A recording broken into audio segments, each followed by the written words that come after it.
Salut les makers, aujourd'hui on va parler du Fauna 800 de chez Adafruit.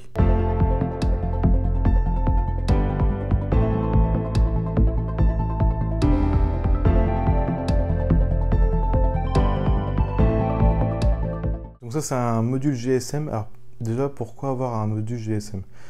Plusieurs choses, ça permet d'avoir une remontée d'informations. Par exemple, vous avez créé une alarme de détection d'inondation ou d'intrusion, et bien en cas de problème, l'Arduino va pouvoir vous envoyer directement un SMS vous avertissant d'un problème.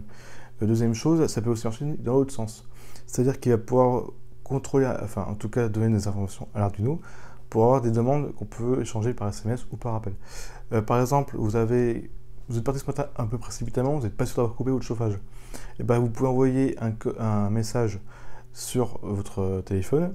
L'Arduino va pouvoir le décoder grâce à ce module-là. Et va pouvoir vous répondre en disant si oui ou non vous avez coupé. Et dans quel cas, vous pouvez du coup choisir si vous voulez les activer ou l'activer. Ça, c'est vous qui choisissez. Donc ce module-là, en fait, il est livré avec un connecteur SMA pour mettre l'antenne, un petit connecteur pour une batterie. Alors, la batterie a plusieurs fonctions, il y en a deux. D'abord pour de l'autonomie. Ça peut toujours servir en cas de coupure de courant. Deuxième chose, et qui est très importante, c'est qu'en fait, ce module-là consomme des forts courants si jamais on l'utilise en mode appel. Ça peut monter jusqu'à 2 ampères.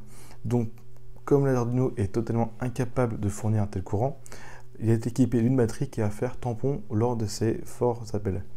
Il y a aussi un connecteur mini USB. Alors, lui, il est totalement impossible à utiliser pour la programmation. Ça sert juste pour charger la batterie. Il est aussi livré avec un connecteur mini jack 3,5 mm de TTRS.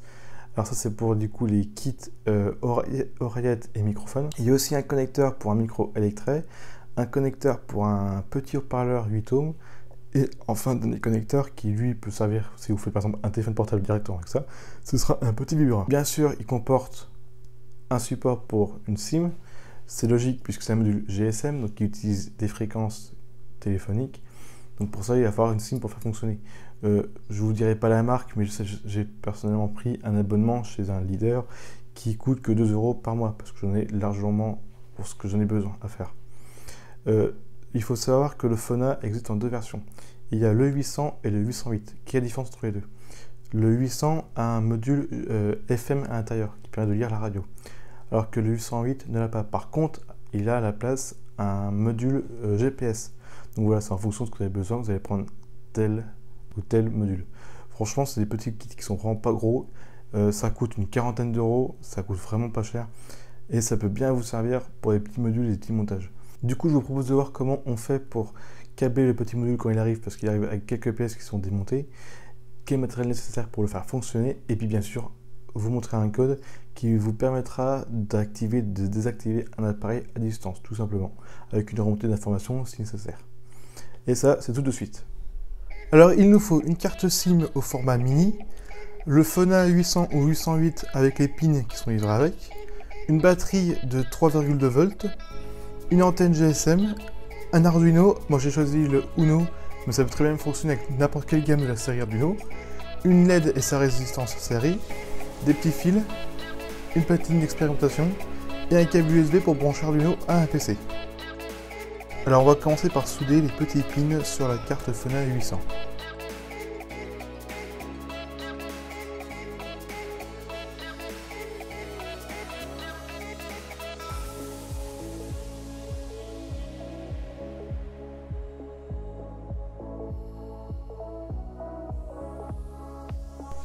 Alors ça va être le moment d'assembler le module en mettant dedans la carte SIM, la batterie 3,2 volts et l'antenne GSM.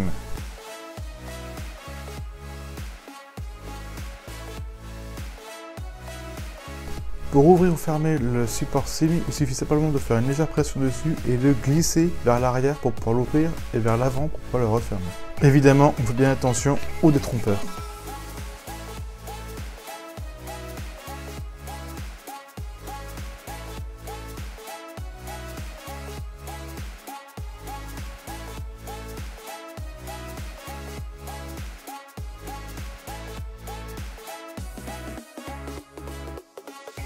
Alors on va faire maintenant les connexions entre l'Arduino et le module, ça ne prend que 6 petits fils à faire.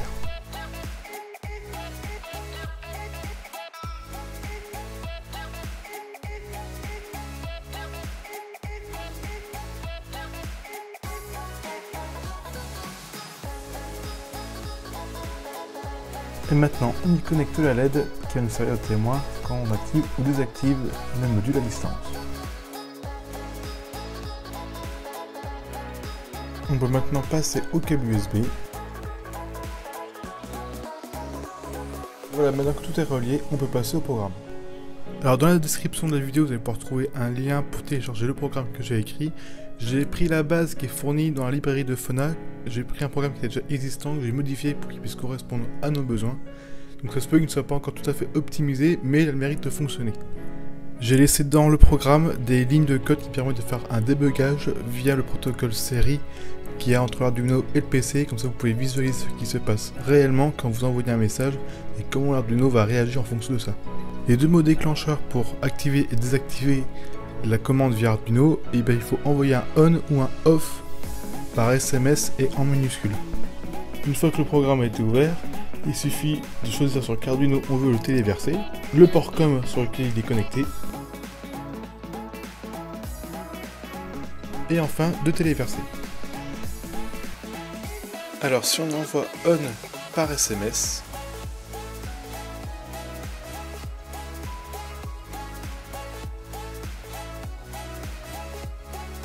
les LED s'allument bien et l'Arduino nous renvoie un message pour nous indiquer que l'action a été effectuée. Maintenant si on envoie off,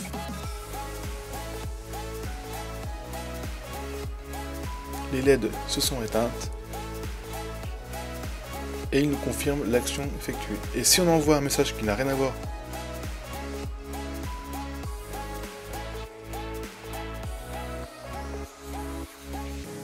et bien il nous informe qu'il ne peut pas répondre à la demande. Malheureusement, quand j'ai voulu utiliser la carte SIM avec le Phonak pour la première fois, celui-ci me demandait un code PIN.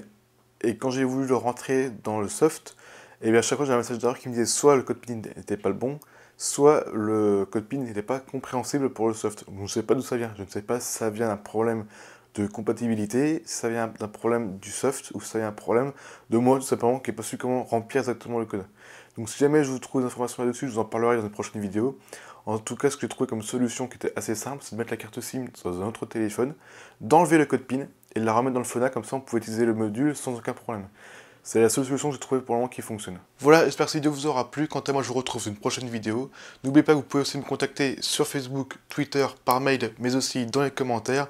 En attendant, soyez créatifs, innovez, mais surtout faites-vous plaisir. Salut les makers!